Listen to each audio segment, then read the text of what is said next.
Aujourd'hui, en France, 4 millions de salariés sont des aidants. Mais savez-vous ce qu'est un aidant et quel est son rôle?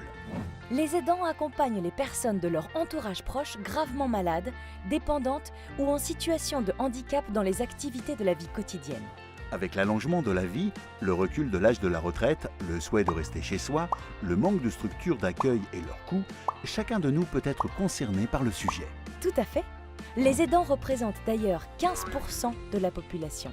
Il faut savoir que les salariés aidants sont peu ou mal considérés. Leur mission première, apporter une aide de manière plus ou moins régulière sous forme de soins, d'accompagnement à l'éducation et à la vie sociale.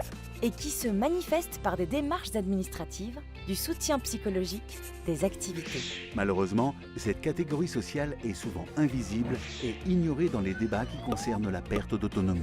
De plus, 2/3 de l'aide apportée par la famille est assurée par des femmes.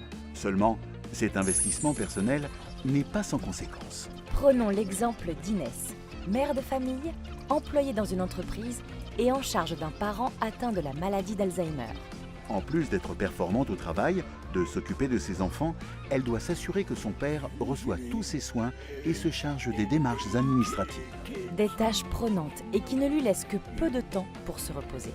Ce qui a tendance à avoir des conséquences sur sa motivation, son efficacité au travail et la conduit à s'absenter plus souvent au travail.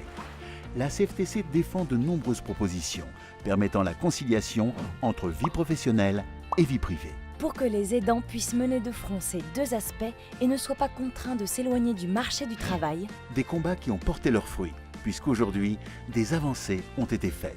Parfaitement, Alex. La loi d'adaptation de la société au vieillissement précise de manière définitive le terme « proche aidant », améliore et facilite le quotidien des personnes âgées et leur entourage et sécurise juridiquement les séjours aidants-aidés.